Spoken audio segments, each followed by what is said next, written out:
اب منزل انسان لاشعوری میں، کم علمی میں کس چیز کو محنت منزل بناتا ہے، مقصد بناتا ہے، اس کے سامنے یہ منزل ہوتی ہے۔ میں نے دنیاوی لحاظ سے اچھی محنت کر کے اچھی گاڑی حاصل کرنی ہے، اچھا گھر حاصل کرنا ہے، اچھا کاروبار کرنا ہے، حالانکہ یہ منزل نہیں ہے، یہ مقصد نہیں ہے۔ یہ ساری چیزیں دنیا میں مل جانا یہ کامیابی نہیں ہے، یہ منزل نہیں ہے میرے دوستو۔ منزل ہماری جنت ہے، منزل ہماری جنت تک پہنچ جانا یہ منزل ہے۔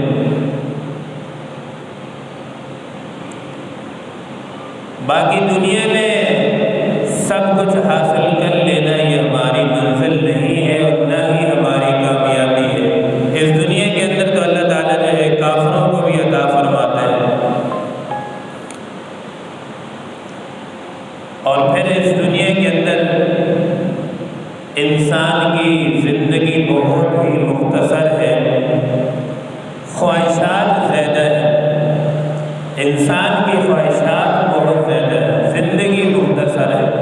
لمبے لمبے انسان جو ہے منصوبے بناتا ہے،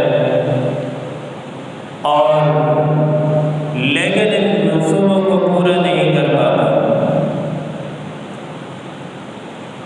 اب یہ جس دنیا میں ہم ٹھہرے یہ عارضی اسٹیشن ہے، یہ اس میں ہمیشہ نہیں رہنا۔ اب جب آدمی ریل میں سفر کرتا ہے، کسی دوسرے ملک جاتا ہے، اسٹیشن پہ انسان کو چاہے کچھ بھی نہ ملے، بیٹھنے کے لیے تخت ہی مل جائے تو اس پر بھی انسان شکر کرتا ہے، سمجھتا ہے کہ میں مسافر ہوں، اس نے چلے جانا ہے۔ تو یہ دنیا انسان کے لیے ایک عارضی اسٹیشن ہے، عارضی ٹھکانہ ہے، اور اس عارضی ٹھکانے کو اللہ تعالیٰ نے اتنا حسین خوبصورت بنایا ہے، اور جہاں دار القرار ہے، ہمیشہ رہنا ہے جس جگہ پر آخرت میں، تو اس جہاں سے اللہ تعالیٰ نے آخرت کو کئی گنا خوبصورت بنایا۔ اور جب سے اللہ تعالیٰ نے اس دنیا کو بنایا ہے، کبھی بھی اللہ تعالیٰ نے اس دنیا کو پیار کی نگاہ سے، محبت کی نگاہ سے کبھی بھی اللہ نے نہیں دیکھا۔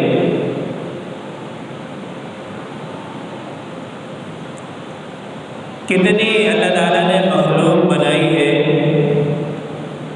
پوری مخلوقات میں سے اللہ تعالیٰ نے اس دنیا کو سب سے مبعوث بنایا۔ باقی جتنی مخلوق ہے اللہ تعالیٰ ساری مخلوق کو پیار سے دیکھتے ہیں، محبت کی نگاہ سے دیکھتے ہیں۔ حدیث مبارکہ میں آتا ہے کہ جب سے اللہ تعالیٰ نے اس کائنات کو بنایا ہے، سجایا ہے، تو اللہ تعالیٰ نے اب کبھی بھی اپنی پیار کی نگاہ سے، محبت کی نگاہ سے اس دنیا کو نہیں دیکھا۔ اب اللہ کو بھی تو یہ پتہ ہے کہ یہ عارضی ٹھکانہ ہے، اللہ تعالیٰ ایسے ہی بنا دیتے، خوبصورت نہ بناتے، تو اللہ تعالیٰ نے اسے حسین خوبصورت کیوں بنایا؟ اس لیے کہ انسان حسن پرست ہے، حسن کو انسان پسند کرتا ہے۔ کتنی ساری چیزیں جو انسان کو کام نہیں آتی، لیکن اللہ تعالیٰ نے انہیں حسین اس لیے بنایا تاکہ انسان اسے دیکھ کر راحت و سکون حاصل کرے۔ اب یہ آوازیں ہیں، کتنی اللہ نے حسین آوازیں انسان کو دی۔ اس میں اگر اللہ تعالیٰ خوبصورتی آواز میں نہ رکھتے، ویسے انسان شور شرابہ کرتا تب بھی بات بن سکتی تھی، سمجھ آ سکتی تھی، لیکن اللہ تعالیٰ نے آوازوں کو اتنا خوبصورت بنایا۔ سید عطا اللہ شاہ بخاری رحمۃ اللہ علیہ کو اللہ تعالیٰ نے بڑی حسین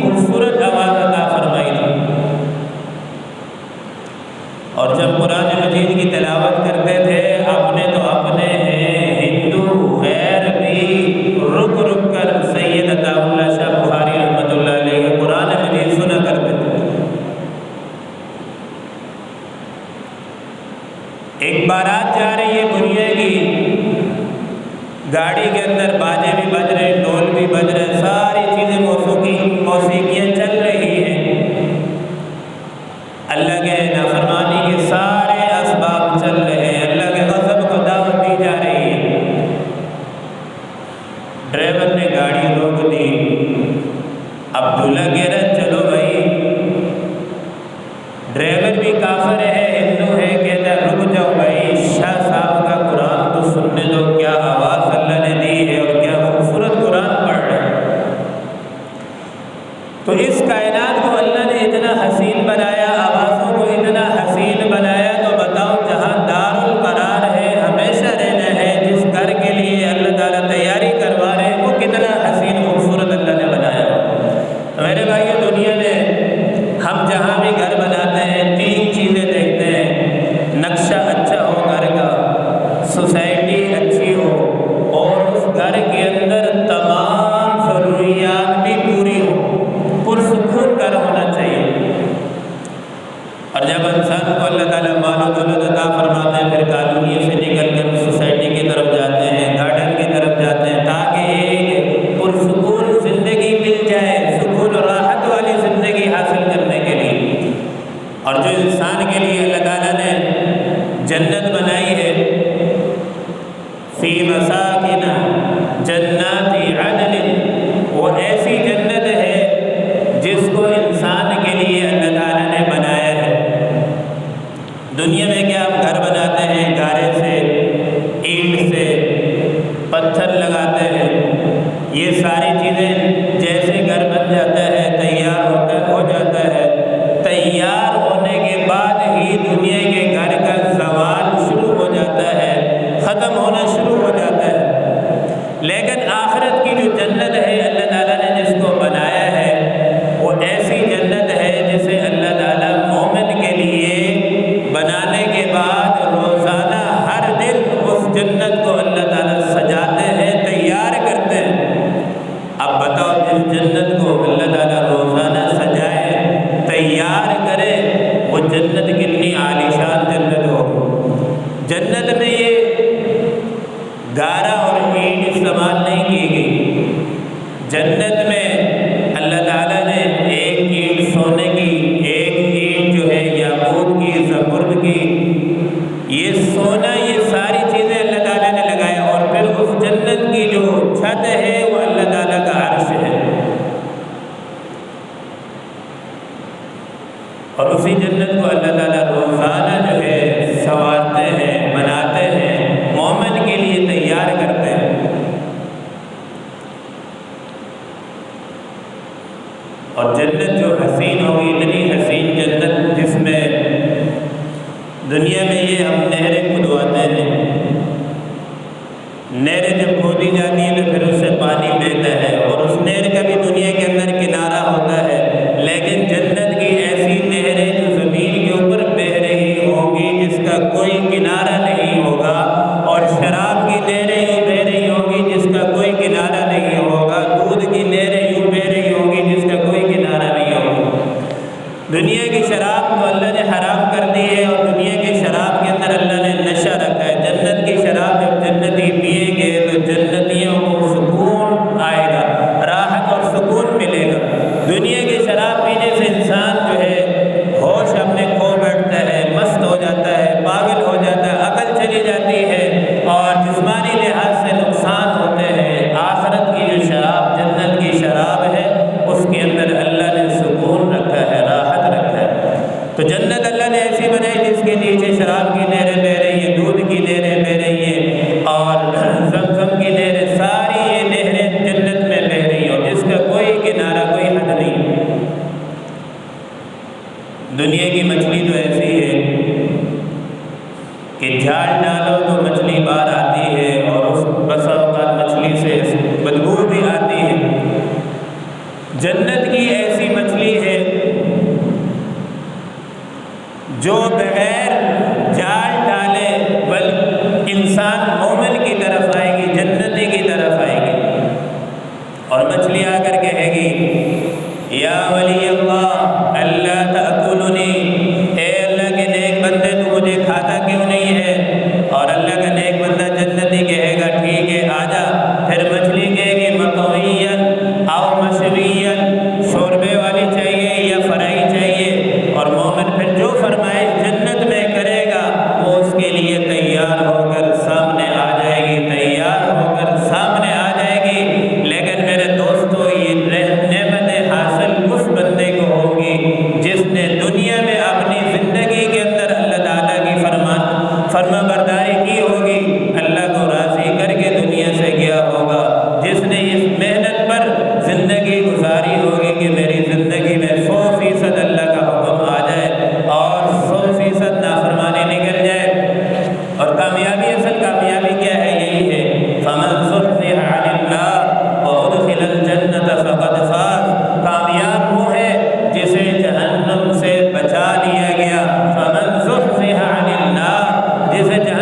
چلے گیا وہ کامیاب، جہنم سے بچ جانا یہ کامیابی ہے، جنت میں چلے جانا یہ کامیابی ہے۔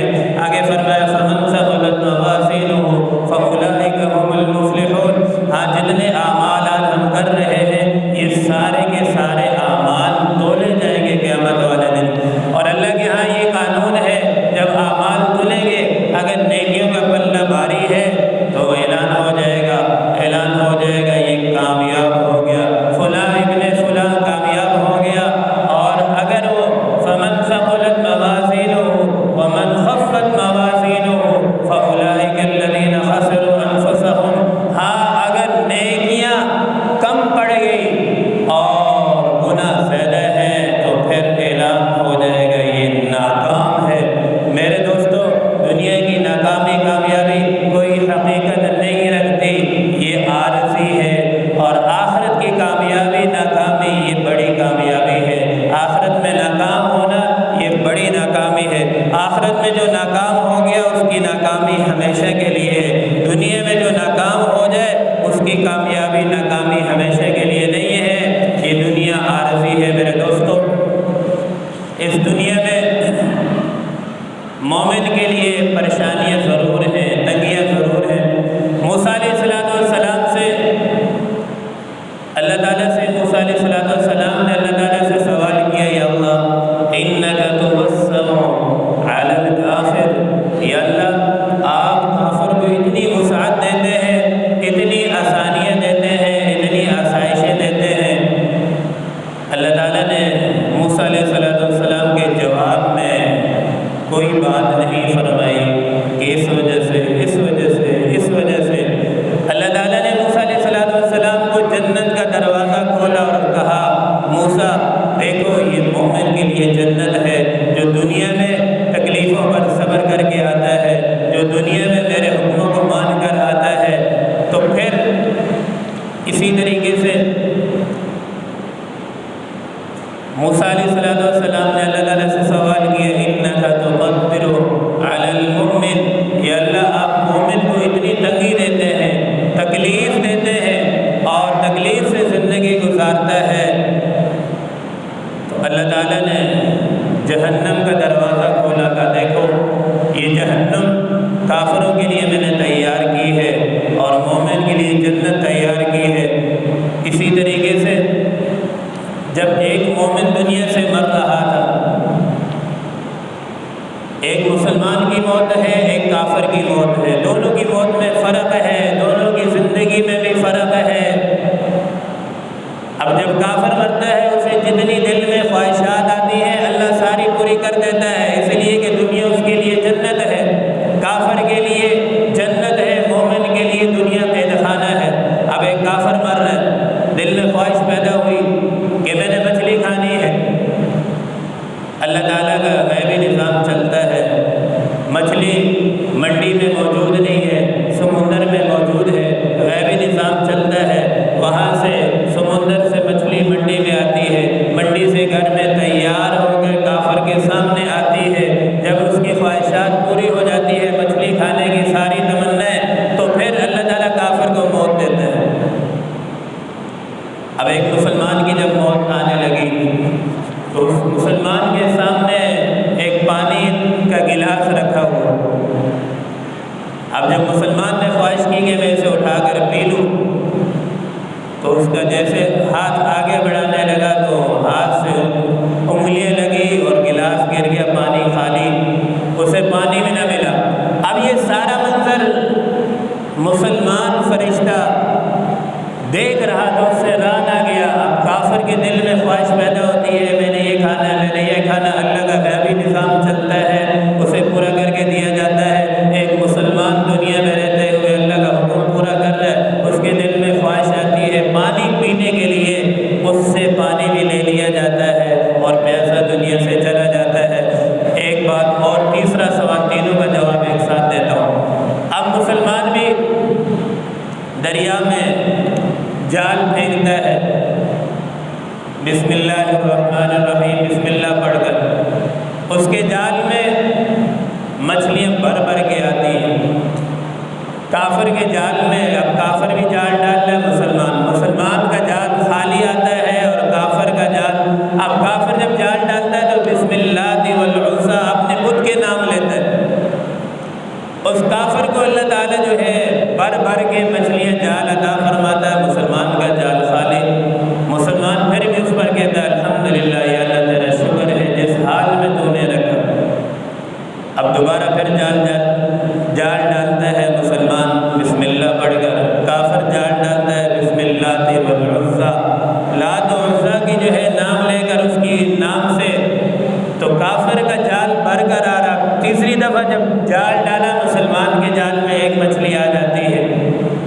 جیسے وہ باہر نکالتا ہے وہ مچھلی پھر جو ہے جال سے سلپ ہو کر دوبارہ دریا میں گر جاتی ہے، اس پر بھی مسلمان کہتا ہے الحمدللہ یا اللہ تیرا شکر ہے جس حال میں تو رکھتا ہے۔ اب یہ 3 سوال ہوں گے، تینوں سوالوں کا ایک ہی جواب ہے، ایک ہی جواب ہے، ایک ہی جواب ہے کہ دنیا کافروں کے لیے جنت مسلمانوں کے لیے قید خانہ ہے۔ اس لیے اللہ تعالیٰ کافر کو بے تحاشا نعمتیں عطا فرماتے ہیں تاکہ دنیا میں جتنے مزے کرنے ہیں کافر کو تو کر لیں۔ قیامت کا دن ہوگا، اللہ تعالیٰ اپنے ایک بندے کو بلائیں گے، اس بندے کو بلائیں گے جس نے دنیا میں سکون سکھ والی زندگی گزاری ہوگی، جس کے زندگی میں کوئی غم دیکھا ہی نہیں ہوگا، پرسکون زندگی اپنی منشا کے مطابق زندگی گزاری ہوگی۔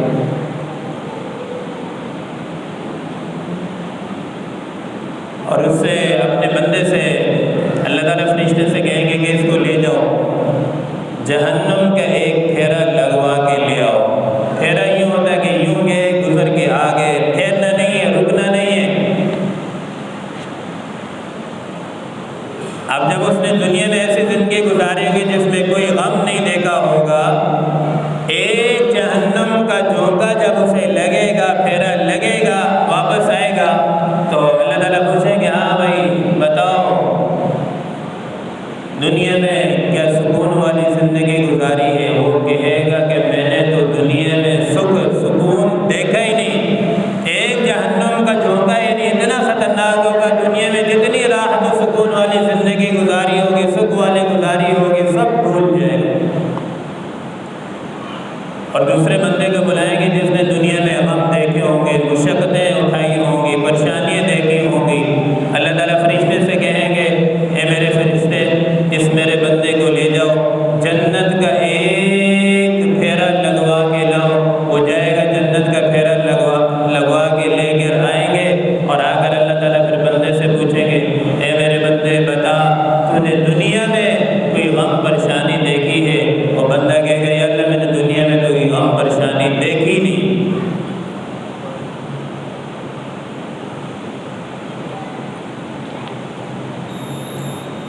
جنتی جب اللہ تعالیٰ کا دیدار کر کے واپس آئیں گے اور جنت کے ایسے مناظر ہوں گے، اتنے حسین مناظر کہ ایک بندہ اگر یوں بیٹھ کے جنت کا منظر دیکھ رہا تو 70 سال گزر جائیں گے، وہ یوں بیٹھ کے دیکھتا رہے گا۔ دنیا کی جتنی بھی حسین چیزیں ہم خوبصورت جگہ دیکھ لیں، ایک دفعہ دیکھتے ہیں جی بھر جاتا ہے، دوبارہ جانے کا دل نہیں کرتا۔ جنت کے مناظر ایسے ہوں گے کہ یوں بیٹھ کے حدیث مبارکہ میں آتا ہے کہ انسان دیکھتا رہے گا 70 سال بھی گزر جائیں گے، انسان یوں ہی بیٹھ کے دیکھتا رہے گا۔ اس کے دیکھنے میں مزہ اور بڑھتا چلا جائے گا، بور نہیں ہوگا، تنگ نہیں ہوگا۔ اور جنت کا ایک دن جو ہے دنیا کے 1000 سال کے برابر ہوگا۔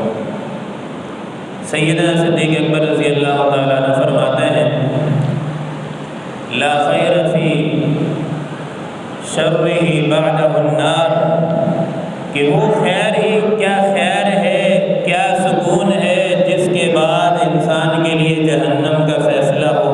ولا شر فی شرہ بعدہ الجنہ، وہ شر و تکلیف کیا ہے جس کے بعد فیصلہ جنت کا ہو۔ تو دنیا میں جتنی بھی میرے دوستوں مشقتیں تکلیفیں مومن پر آتی ہیں وہ اگر اٹھا لیں، اس کے بعد مرنے کے بعد ہمیشہ کی راحت اسے